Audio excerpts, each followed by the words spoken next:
Welcome, my friends, to the Sage Aquay Radio Hour, your home for free and critical thinking. And I'm your host, Mike Williams. Tonight, my special guest is Pamela Tartar. Pamela is a serious student of metaphysics and for more than 35 years has lived and taught actualization of potentiality. And as you will hear from our discussion, she is a truly awakened soul who openly shares her wisdom in pursuit of a better world. Pamela and her husband David are the purveyors of the internet radio station Pure Momentum Network, whose lineup of hosts include Pamela herself, Sofia Smallstorm, Ingri Cassel, Lois Smith, Deborah Tavares, and others. And to kick things off, I asked Pamela how her life's journey began, and here is what she had to say. I know that I came in with some awarenesses that most people don't have. I remember questioning God and religion when I was 9 or 10 years old. And I asked a guy that was teaching our religion class who was working on his doctorate in theology a few questions, and I was promptly asked to be seated, and they called my parents to talk to them. And the answer to every question was, we take this by faith. This is our belief system. And that didn't sit well with me, even as a 9 and 10-year-old child. So I really began to dig. And what I decided was that I needed to talk to God personally. And I know that sounds like a religious freak, and I'm totally anti-religion right now. I know what religion is. But at that time, that's all I had. And so I would go in my bedroom and I would close the door and I would talk to God, just like I'd talk to Mother or anybody else. And what I came away with, I didn't hear voices or anything, but what I came away with was that I needed to look inside me. And so I would stand in the mirror and look at myself. And I'd expect to see something there, and I didn't see anything consciously. But that's exactly where we all need to go. We need to look inside of who we are as human beings and see the amazing features that we have.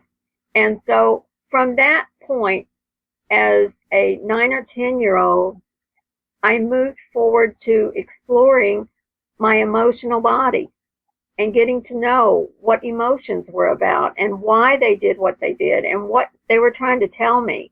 And then when I got to the spirit body, I started having guides, and I started channeling and doing past life regressions, and I talked about things and new things that there is absolutely no way that I had any experience of in this lifetime. And it came from another lifetime, although I didn't have all the details of lifetimes like I do now. Back then I had the information, and I understand that because when we gain wisdom through a process of choice, it's ours in every lifetime. And when we need it, it just comes forward. We don't have to do anything magical or say anything special. When we need that wisdom that we have gained in other lifetimes, it comes forward to us, and we have it. And I don't think I'd be exaggerating to say I have 50 or more instances I could talk about along those lines. Then I didn't get stuck in the spirit guides and the channeling and all of that. Thank goodness I didn't. I moved on to finding out more about myself. I wanted to learn even more and peel the layers off more about who I was. And if I could remember these past lives, well, what does that mean? And what is my purpose here right now? There has to be a reason. I could not accept in religion that this lifetime is spent basically trying to earn enough points so that you could do something in the next life. That never made sense to me, even as a child. And you never know when you have enough points either. Well, I'll tell you what, I've been with many people when they passed over, and they always feel like they do not have enough points. Yeah. And that's the fear that comes into it, and it's horrific. And when my father passed over in 90, I was down in Florida with him I would spend 30 and 40 days down there and 10 days come back home to Missouri. And the preachers would come, and I'd meet them at the door. And I'd say, if you're going to talk about sin or hell or damnation, you can't come in this house. This house is filled with love and hope and life. And that's all that will enter this door. And my mother said, I can't believe you talked to brother so-and-so like that. And I said, well, this is Daddy's passing time. I will not have this crazy insanity invading his passing time. He's going to have a cushion of love, and that's what he had. Good for you. What I know, I live, Michael, and I always have from as far back as I can remember. If I know something, I live it. No, that's excellent. Now, you had mentioned the past lives. Were you regressed or were you doing readings? How did that work? It just happened because I was exploring somewhere, and I can't tell you where, I found out about all the different parts of us. You know, the auric or energy body and the spiritual, mental, emotional, and physical bodies. So I took each one of those and I talked to them and interacted with them just like I would a different person. And that may sound schizophrenic, but it isn't, because people are not taught that they even have those parts of themselves, much less to look for them or get to know them or understand how they work. I did. I took it seriously because as a youngster, I was pretty concerned about the fact that I didn't know what was going on. I knew religion wasn't right. I knew that. And I had questioned my parents as far as they could go. And I had questioned religious teachers as far as they could go. By the time I was 9, I had read the Bible through twice, every word, and I just knew that something was badly wrong, but I didn't know what it was yet. And so when I started studying who I was, when I got to the spirit part of me, I knew that was the part that was ever and always connected to Creator. I knew that. And what came to me from my spirit was that Creator is in every atom of my being, just like my ancestors, my parents, are in every atom of my physical body. And so I just delved into that. And I always was old, Michael. I've always been like a grandmother. You know, I had a great childhood. My parents loved me. I was my dad's princess, and my mother didn't work out of the home. But I'll tell you what, I was uncomfortable about the way things were with the religion and whatnot. And I was studying. I was always studying about religions. I could talk to you about different religions when I was 10 and 11 years old.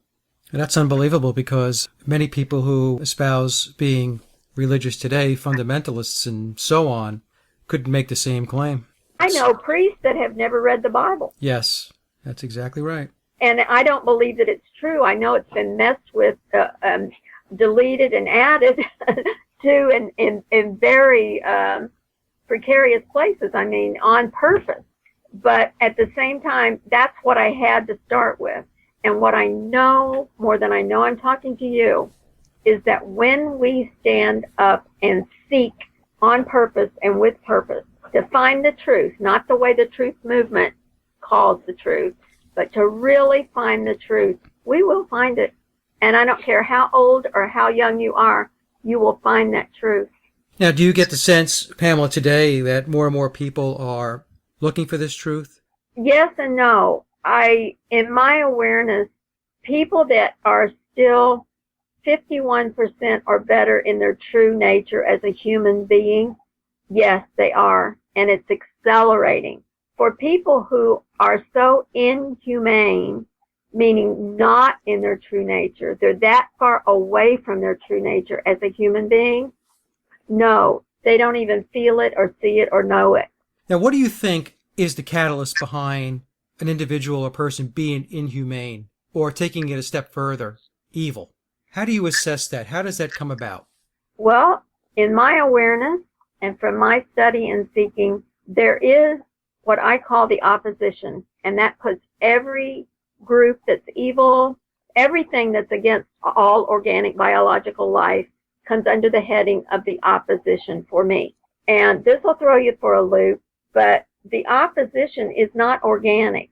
It is machine-like, and I can prove it. And I have had interaction with it. I think every human being has had interaction with it, but they don't recognize it. It is very much like the Borg in Star Trek, assimilating everything Do you know that, what I'm talking about? You're referring to the archons?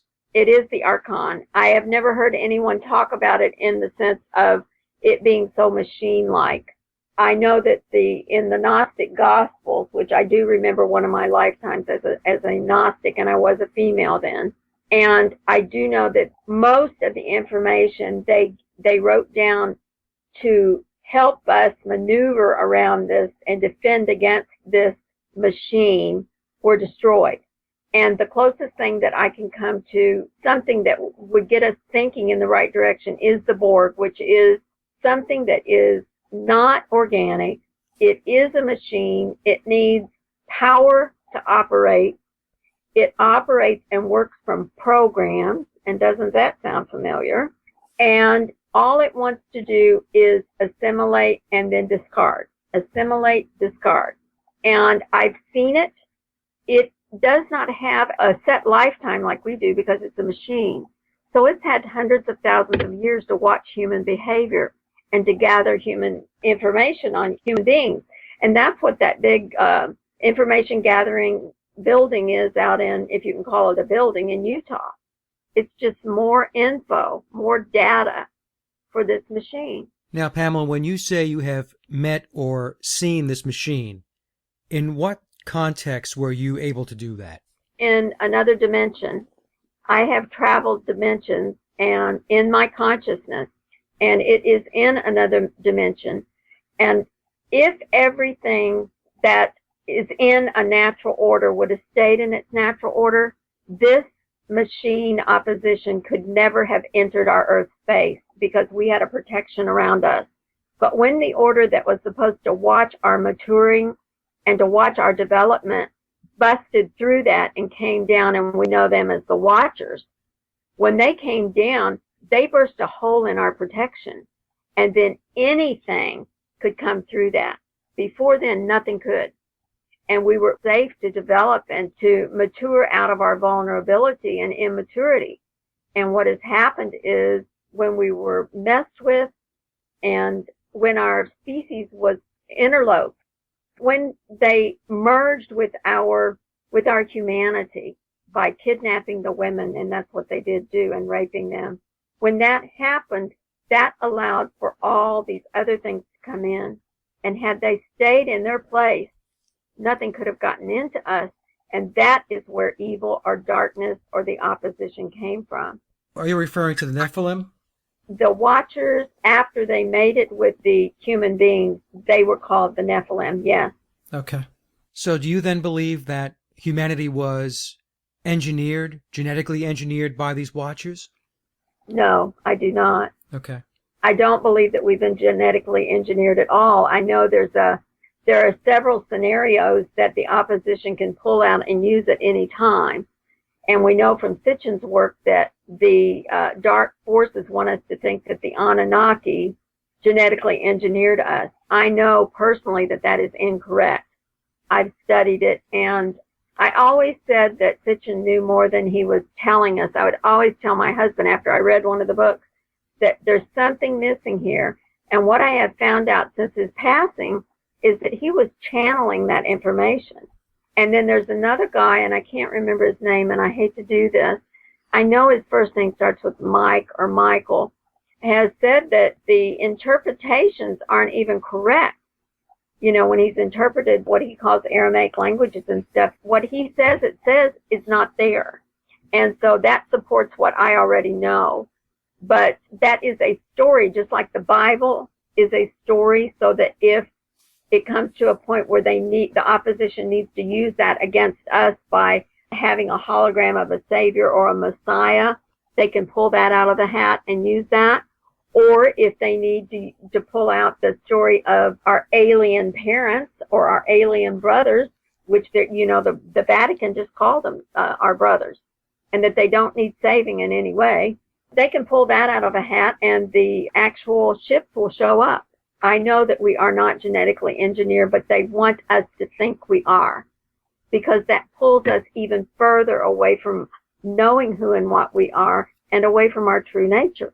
And the interview that you referred to, as a matter of fact, I think I did watch that interview, and I forgot the gentleman's last name also, but I believe if it's the same interview we're talking about here, that he had mentioned that Zecharia Sitchin had taken a certain amount of license, if you will, to fill in the gaps. In other words, he put his own little spin on the story around the Anunnaki.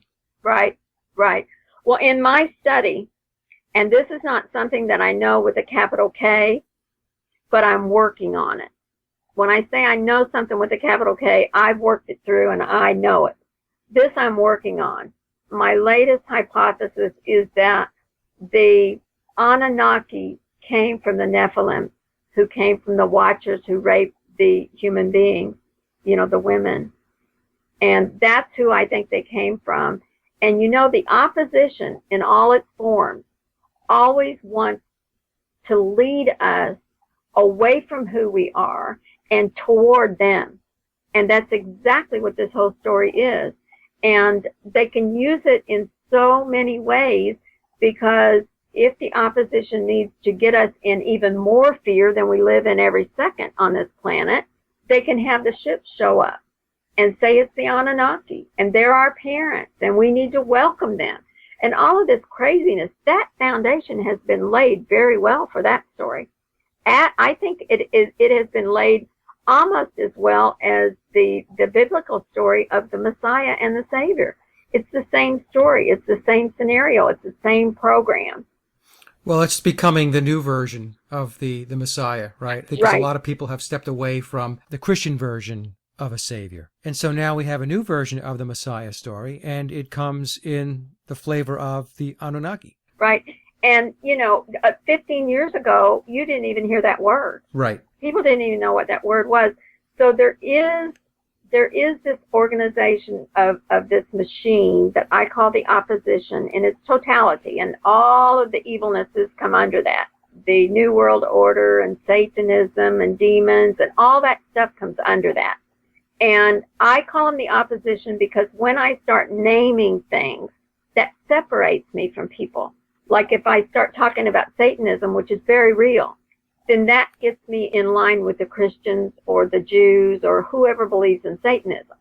If I start talking about, we'll say politics, then that separates me from people who are so-called liberals or conservatives. So anything that I can do to step away from and be opposite of division, that's what I want to do. I go to great pains to do that. And that's why I say that the opposition is anything and anyone who is opposing and against biological life. And there is something out there, because to survive on this planet, we have certain basics that we must have. And that's food, air, water, and shelter. Tell me when in history all of those things have been attacked like they are right now. Oh, it's completely overboard now. I mean, it's full steam ahead. And it is layer upon layer. It's not enough to mess with our food and give us GMO seeds. We've got to mess with the ground. We have got to then, in addition to the GMO, add more Roundup and more poisons. I mean, it's layer upon layer upon layer. And what all of this tells me, Michael, is that we are so powerful when we find out who we are and we go back to our true nature. We are so powerful that they want to make darn sure with programming and updates to those programming that we will never go in that direction. People don't want to know who they are. They don't want to know who they are because they believe they know who they are based upon the indoctrination and the propaganda. Now, Pamela, you had mentioned that this Borg, the opposition, needs power to operate. That's right. What constitutes that power? I talk about the features and the potential that we have as a human being. And one of our amazing features is that we're creators. We were created with purpose, on purpose, and we ourselves are creators.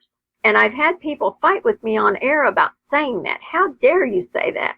Because people still think that you can insult the God and tick him off by saying that you are a creator. Well, I am a creator, and so are you.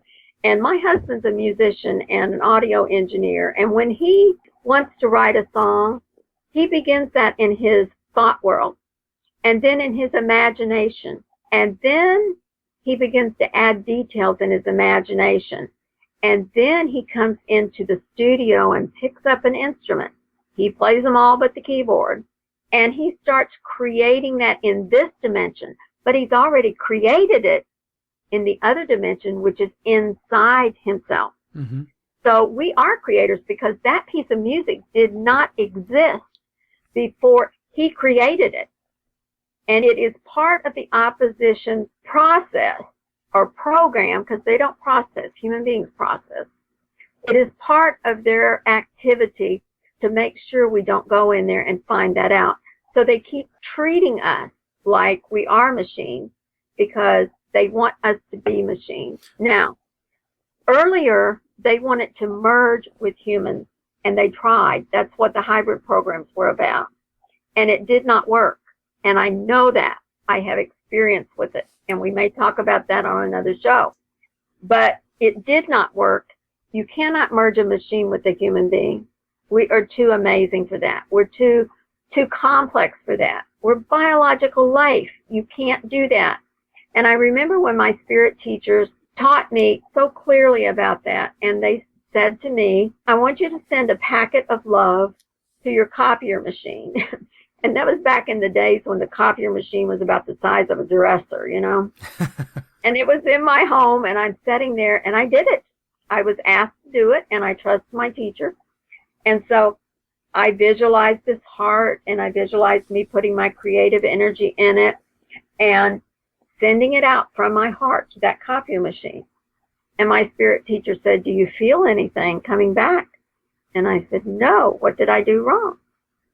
Do it again. I did that 3 times before I got it. It doesn't matter what emotion you send at a machine, it cannot respond because it is not organic. We are treating evilness and badness and the bad guys and the opposition and all those people that come under that as if they're human, and they are not. And when a person has given up so much of their true nature that they are now 51% inhumane, they no longer are human. Because when you're pregnant, you can't be a little bit pregnant, and you can't be a little bit machine. You're either machine or you're organic. Well, this explains the lack of empathy, because Absolutely. A machine will have no empathy. Absolutely. It has no emotions. It has no feelings. And you mentioned before about the creativity and the imagination. I mean, that's really what the human spirit is all about. And this is why the opposition shuts down the right side of the brain. They don't want that Absolutely. creativity and imagination. Everything is forced to the left side of the brain. The schools, Absolutely. your jobs, all of that.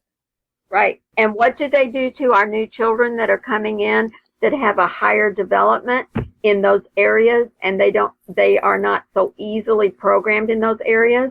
They put them in our prison systems that we call education, that again is the opposite of what the word says, and they drug them. Why do they drug them? Because if they don't, they will come up with the answers we need. Do you know about last month, I heard about a young man, he was young, he was either 17 or 19, that created a machine that can go out in the ocean and clear up all that plastic. You know, there are islands of plastic out there. And he created that, and he's a kid. He was either 17 or 19 years old. And you probably haven't even heard about it. I don't know if anybody's heard about it. What we should be hearing is that there are 100 of them in every ocean, every few miles. But no, they're not doing it. I'm telling you, we are creators, and we're also problem solvers. And so when these new children, and I call them new, they've been coming in for a long time, and especially since the 90s and the 2000s, but they have a resistance kind of to some of these programs. And if they are not kept under constant drugging, then they will figure out what the problem is and solve it, because that's what they do. And that's what we do as human beings. There are so many features that we have that's part of being a human that are just not even thought of anymore. They're just not even considered. And when you see on TV, which we don't even watch TV, but someone did put this on a YouTube, where there was a rush to shop on Black Friday on Walmart, and they just knocked people down and just stepped over them and trampled them. Oh, yeah. Is that humane in any way? No, that's an annual event. It is the most inhumane thing ever, because in every atom of our being is a survival mechanism, and that's on every part of us, not just our physical body. And not only do we have the survival mechanism, but we also have in our nature to protect other human beings. That's part of being an organic being. You know, but the thing is, Pamela, and I agree with everything that you're saying. I get it. I understand it. But you take a step back sometimes and you think to yourself, how is this fixable? As an example, the scene on, let's say, Black Friday at Walmart, where they're knocking people over, punching people, hurting people, just so they can get a can opener for $1, whatever it may be. How do we overcome that? How do we overcome that level of programming? Because it's not just that. There are so many things. I was talking with Sofia, and we were talking about, let's just say, the aerosol spraying and the chemtrails as an example. You can't even get people to look up and notice that they're being sprayed. They're too busy looking at their phones, looking at their feet. I know there's no easy answer to this. But what are your thoughts on how do we turn the ship around? Well, what I am presenting as my message right now is that we must come back to our human nature, and then we must mature in that human nature, and that will fix everything. Because once we come back to our true nature, which means that we have to actually seek it out and find out what it means to be a human being. And then everything that doesn't fit in that nature means it's inhumane, and you refuse it. You don't comply with any of that stuff. If all of us would stay home and not go out to Walmart, this wouldn't even exist. It's like my pet peeve of the TSA. Somebody started something a couple of years ago, and over Thanksgiving they were going to do a strike. Right. And they just took the TSA out for like 7 to 10 days. Right. They took down the machines. Right. I remember that. Michael, we have the power. And I'm not just saying that. I've seen it. I've seen the possibility for the future. I have seen our power. I have seen the power in me. And I know we have it. But we cannot have our power if we don't know who we are. It's just like you can't give me $1 million if you don't have $1 million. I can't use my features if I don't even know what they are and how they work, and how and when and where and why to use them.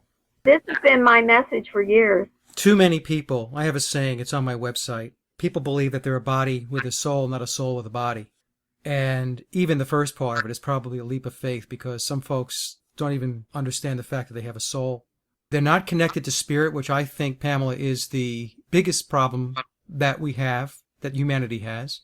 Many people have completely lost that connectedness. Absolutely. And again, that was done on purpose. All the peoples on our planet that knew that we were part of nature and to connect with other parts of nature, to be whole and to be supported by that nature, by that natural order of things, they were all decimated. Now, they were tortured to get their information first, and then they were totally destroyed to the point that we aren't even talking about them any longer. And I was just talking to someone the other day about wisdom. Do you even know what wisdom is? Well, the elders in the tribal life knew what wisdom was because they'd made their own choices. They'd experienced it. They had lived their experiences.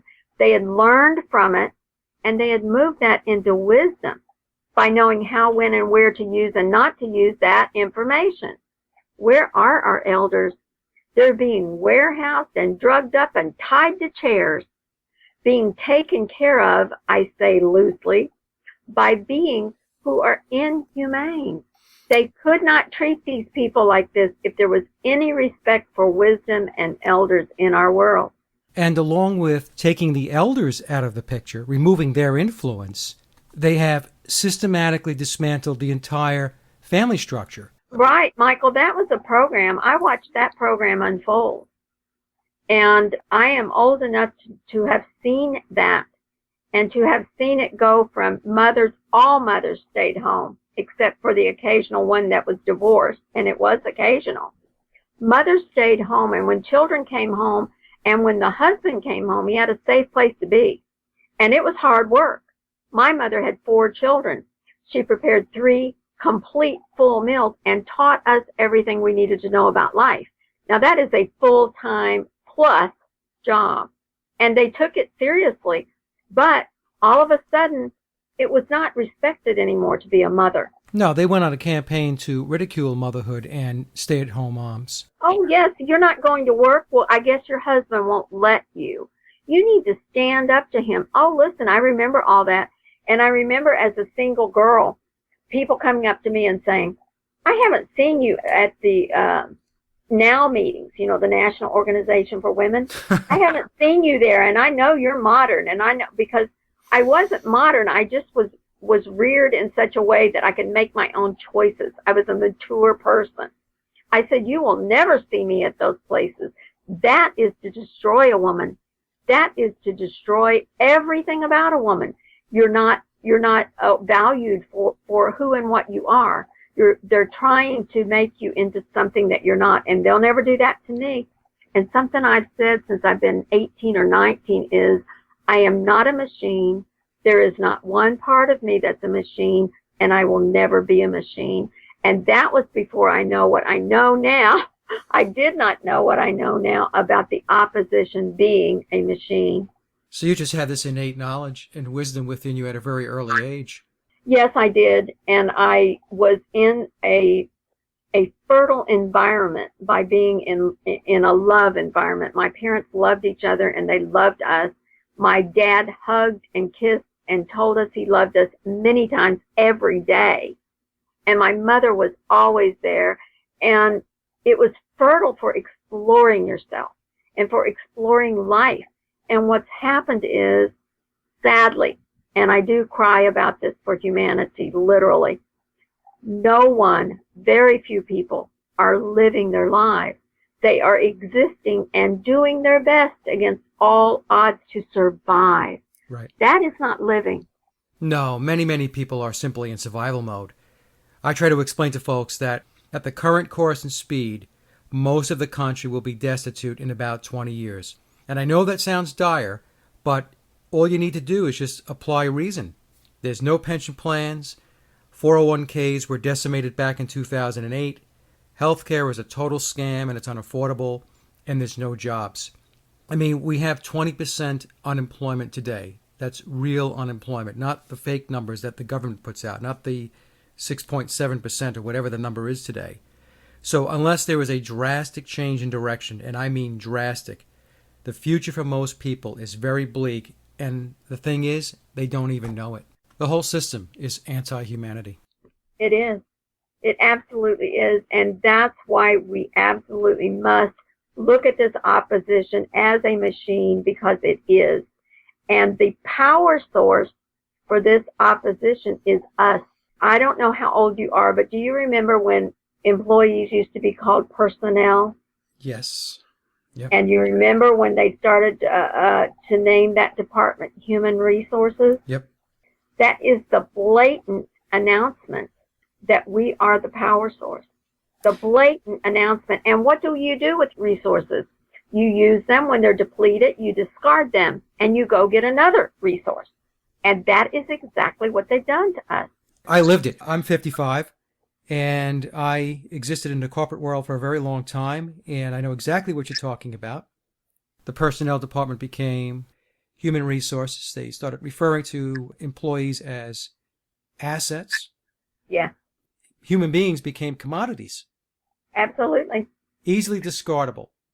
Yes. And what happens with the resource? You use it till it's gone. Right. And that's what they do to people. And I have personal experience with this as well. And when you get sick, you think you've got the best insurance in the world. And they pay off the doctors to say that you can go back to work when you can't even walk. I could not walk down my hall. And the insurance companies got my doctor to say that I was well enough to go to work. And my husband had to hold me up in the shower And that's how deep all of this is.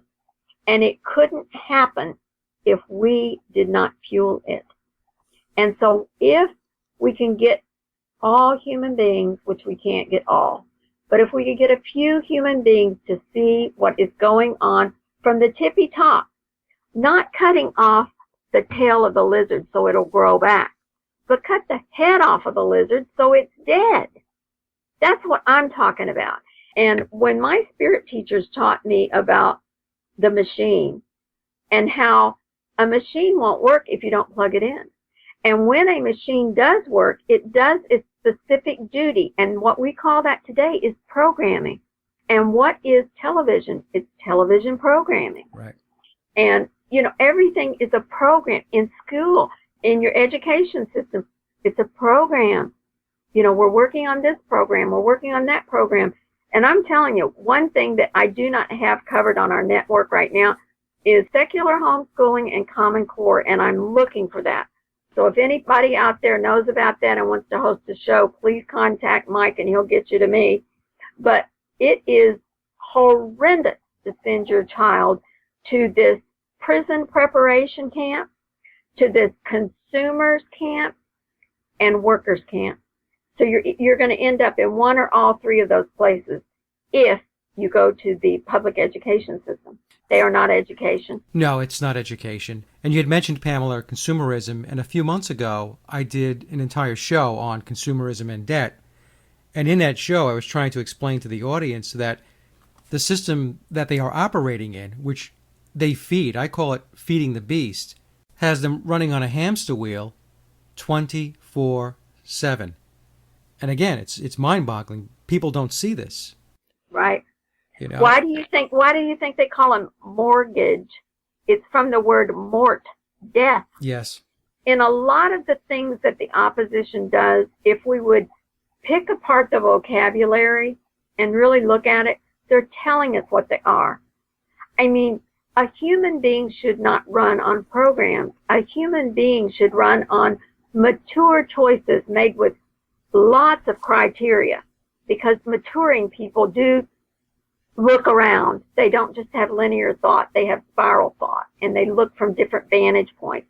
A little baby will scream until it gets a toy and then throw it down, and then get another toy and throw it down.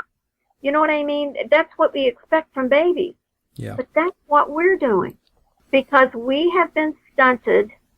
We have been kept perpetually infantile in our humanity. The human race is retarded.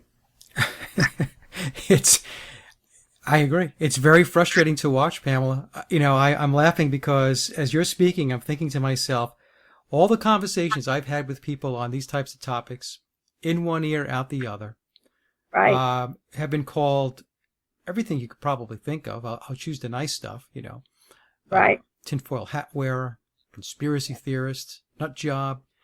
And what really amazes me as I'm standing there listening to all this, these folks debating me, calling me names and the rock throwing and everything else, I say to them, why don't you just take a step back and take a look around you and take a look at what's going on? Do you like what you see? It's total dysfunction, and it's just amazing to me that, again, they don't see this. Right. Why don't you take a look around and see what's going on? Well, what they've been believing and what they've been working on and working through and working with till now has gotten us in this mess we're in. And it is horrendous. It is, oh my God. I remember when I was a kid, I was a young teenager, and I got some necklaces all tied up in knots, little small necklaces. And I worked and worked and worked on them. I couldn't get it unknotted. And I had to take it to a jeweler, a professional, to unknot those. And sometimes when I think of the mess that we're in, because this opposition machine has covered every area of humanity and every area of our survival needs, they've covered them in the opposite way. And it makes me think of that knotted up necklace pile I had that I could not get undone. I don't know how it got that way, but boy, it can get undone. And it was given back to me correct. And I made sure that I took care of it in a better way after that. But we can straighten this out. I absolutely have seen the possibilities. I know it can be done, and I know it won't take millions of us. It will take very few of us, because when a mature, developing human being is in alignment with its true nature, it can go up against 10,000 of the machines. And when two human beings are aligned with their true nature, come together, shoulder to shoulder, and use their human features, those two beings can come up against 100,000 of these machines and be successful. I know this. I have experience with this. I have gone to other dimensions and looked down on the possibility of this happening. And I know it can happen. That's the only reason I'm here, Michael. I should have been dead so many times, it's not even funny. And in '09, they sent my husband home 5 times and said, she'll not live through the night. And they were very cold about it, of course. She'll not live through the night, and you better hope she doesn't, because she will be a vegetable. And they did everything in their power to let me die and to make me die. And that's just one time. I could tell you at least 8 things. 8 times, 8 experiences that I should be dead. One of them was the big tornado, but in Joplin, Missouri in 11. But I'll tell you what, I'm here for a purpose. And every time I get a chance to speak, I'm going to speak. Because since it's not going to take that many of us to turn this around, all I need is for a couple of people to hear what I say and process it in their true humanity, and they will see I'm right. Human beings process information by the choices that they experience and live, and choices they make. What's happening now is we're living choices that somebody else has made for us, and they're no good. Because if a person loves you or cares about you or wants you to mature, they refuse to make certain choices. Remember when you tell your children, now, why don't you choose your clothes to wear today? Yeah, you remember that? Yep. You've always done it. Now all of a sudden it's time for that person to make their own choice. And it doesn't matter if they put purple and blue and whatever colors, they chose it. And by gosh, that's their choice. And you're just going to let them do it. Well, as we mature, we make more choices and more difficult choices. But if we are mature, we pay attention to the colors and we pay attention to what's going on. And we gather criteria. And what I see now is people are so pooped from trying to survive in this programmed virtual world that they just really would like it if somebody else would make their choices. And they are, and look what's happening. Yeah, I think a lot of people, Pamela, are seeing that they're on a train and it's running at a track. Because even the most thick-headed are seeing now that the machine, the opposition, is stepping up the rate and pace in which it's trying to oppress the human spirit. You can see it. It's all around us today. So even the folks that the naysayers and the deniers from, and I'm going to pick maybe 3 or 4 or 5 years ago, people that I actually had discussions with and maybe even had some heated discussions with, they are seeing now what it is I was talking about 5 years ago, because it's rolling up on their doorstep. There's no denying it now for many, many people. Now, they may not know exactly what to do, but the important thing is at least now they're acknowledging the fact that something is very, very broken and it needs to be fixed. Oh, yes, absolutely. And, you know, if you get just a little bit of freedom, you want more. Right. And if you get just a little bit experience with living your life instead of existing, and that's all anybody's doing. I mean, you can go by and see these beautiful homes, and there's nobody there all day. They might as well go down to the hotel, because all they're doing is spending the night there. And then on the weekend, they've got to go play the games that everybody else plays, you know, a run here, run there. There is no quiet, peaceful time. There is no home. There is no home. That was done on purpose. I watched it happen. But I did want to tell you this before I forget. Starting back in 2012 in December, when everybody thought we were going to have a big calamity, that is when the program that ends the way we count and measure time began to end. So now we're nearing the end of the way that we measure time. And I was taught about this by my spirit teachers back in the early 80s, that there would come a time when I wouldn't measure time by the calendar or even the seasons. I would measure time by events and happenings. And I've been doing that since the 2000s, but especially since 2012, because I see where we are now. I know where we are in time and space. And to support that, the natural order is sending in energy to us from the galactic center. And there are aeons that live in the galactic center, if you know about some of the Gnostic writings. Yes. In fact, I read John Lash's book, which taught me an awful lot about Gnosticism. Really, that's great. That's wonderful. Well, I'll tell you, that energy is coming in. We had a wave that started in on April the 11th, and we started our network on April the 15th, and the energy was very, very fast, and it was sped up a lot, and it was hard to keep pace. It was almost as if you were running and couldn't catch up. And for the beings that are still 51% in their human nature, they're going to be sped up even more. They're going to see more clearly. They're going to know more. When they seek something inside themselves, they're going to find it faster.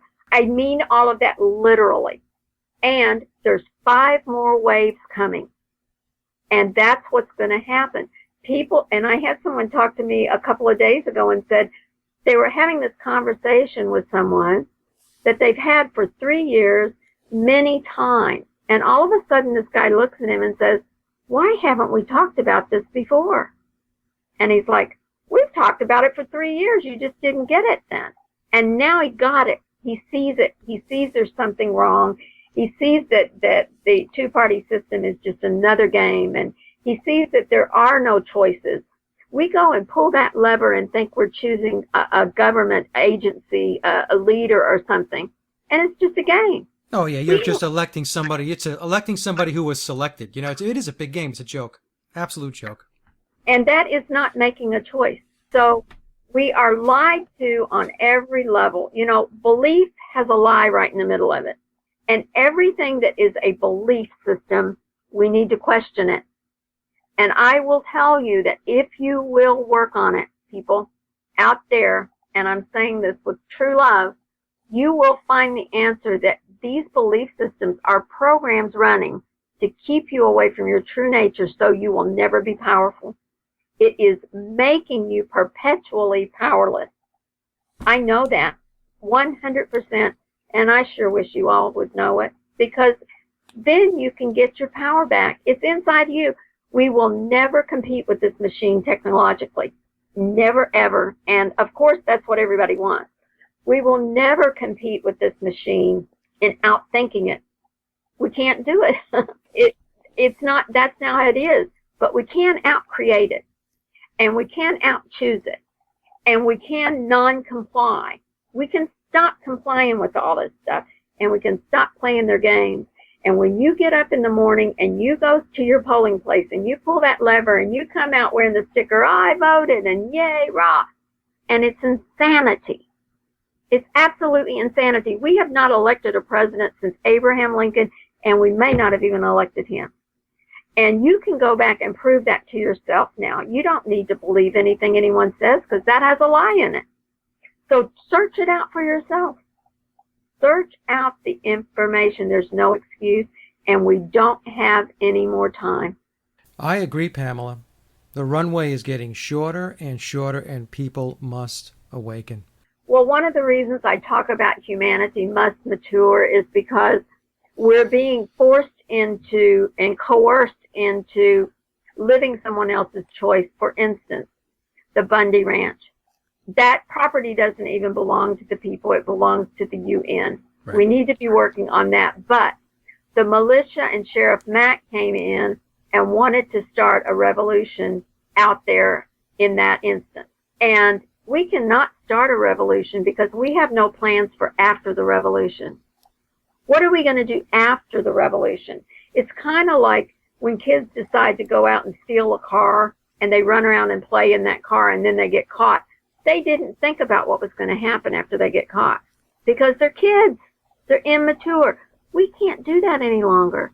We have got to start thinking in spiral ways, not linear. We can't afford it any longer. We must grow up.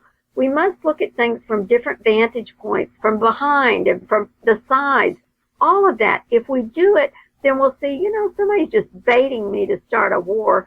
And once the blood starts flowing, what do we do then? What's the plan then?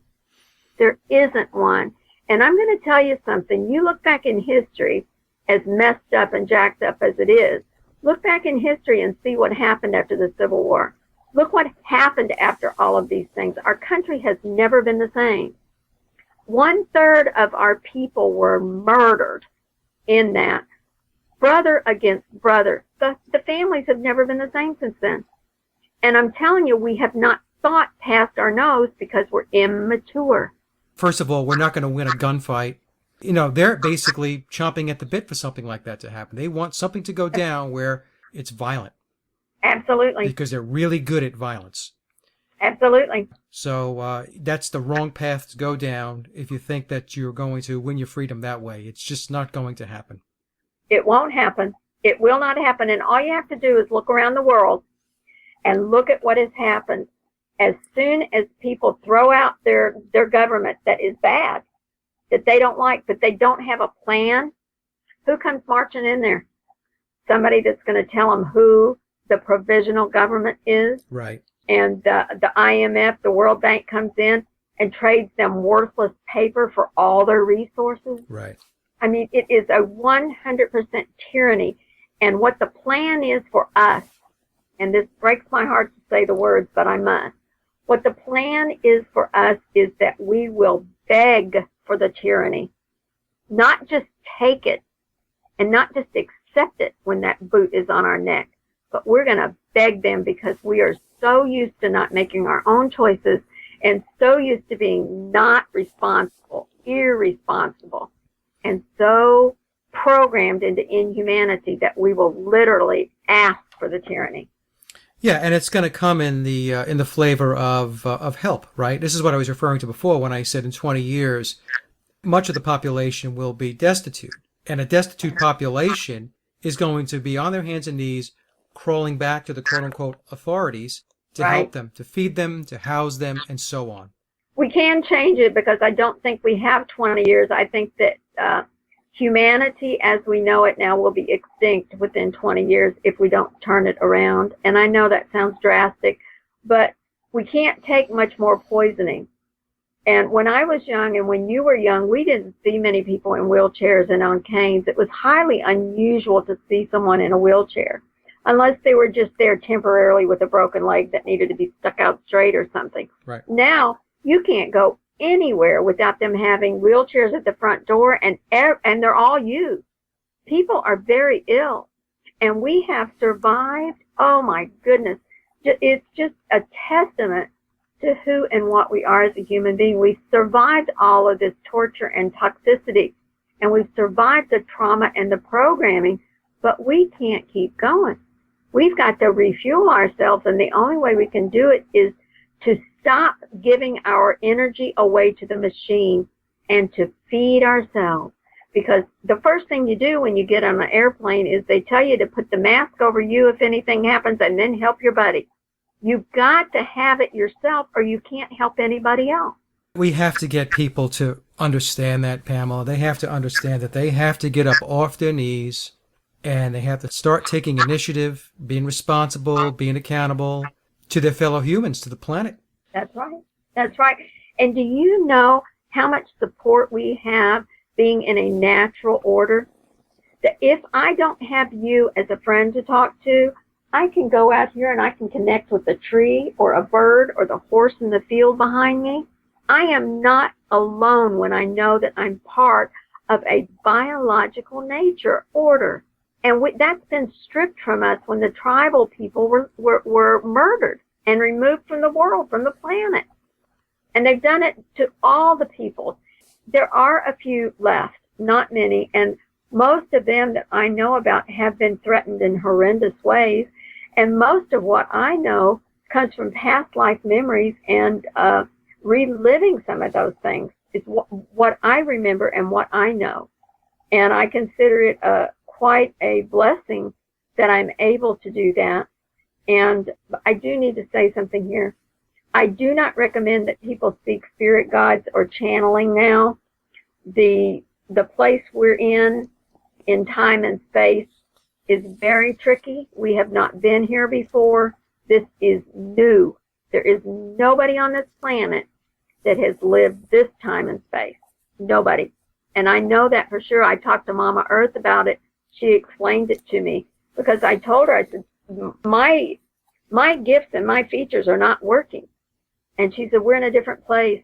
You'll have different ones. You use them in different ways. And it's true. It's just like being in another dimension. That's a clue. Well, anyway, we absolutely have got to look at where we are in programming, because as long as we continue to survive and exist in programs in a virtual world, we cannot get out of this. But I know we can. All we've got to do is see it. And once you see one, pick any one of them. Once you see one, you will see them all. Very wise words, Pamela, and it has been just a pleasure listening to your message and listening to the pragmatic approach to how we get spirit back into the lives of people and how that can change the world. So just an amazing message that you have. And I was wondering if you wouldn't mind telling the audience a bit about your radio station, Pure Momentum Network. Oh, I would love to. Thank you so much. And I really have enjoyed being with you, and I appreciate it. And with your listeners. My husband and I have a talk show network, and it's called Pure Momentum Network, puremomentum.net. We decided that we wanted to have a platform that hosts could come and not be interrupted by commercials, and they could speak their piece that they have researched and that's on their heart that humanity needs right now. And so we used all of our past experience on radio shows of what not to do and what to do, and we put it together. It's an infant. It's in its infant stage, but we will grow. And each host has a 2-hour show weekly, and it's available 24/7 on puremomentum.net. And the first hour is free. The second hour is by subscription because the network has to support itself so we can continue. It's very minimal. It's less than 2 coffees a month. And David told me today that it might only be 1 coffee according to where you get it. Well, I just want to say, Pamela, I have personally been to Pure Momentum Network, and I have listened in on some of the shows, some of the podcasts. There is a wonderful lineup of hosts, which include Pamela Tartar herself, Sofia Smallstorm, Ingri Cassel, Lois Smith, Deborah Tavares, and others. And I highly recommend to my audience that you take a listen to Pure Momentum Network and check out what Pamela and her husband David have put together there, because it really is very, very good. And I also want to say, Pamela, that it has been an absolute pleasure having you on the show. Well, thank you for that confirmation, Michael. I appreciate it, and I so appreciate the opportunity to speak what is on my heart, because I get excited and I come out forceful, but it's just because I believe it so much, and that's a lie. I'm putting an X across that. I know it. When I say belief, because it's in our system, I X it out and I put no in place of it. But I do appreciate it so much. Thank you, and I'll be happy to come back. Thank you for your invitation. You're very, very welcome, Pamela, and thank you so much again for being on the show. Okay, good night. Good night now. And that concludes my interview with Pamela Tartar, and I hope you enjoyed the discussion as much as I did. As always, I'd like to thank everyone for listening and for visiting our blog, sageofquay.com. Also, if you head over to laboroflovemusic.com, you can listen to my album, Leaving Dystopia. And remember, live in truth and always serve creation. It's really that simple.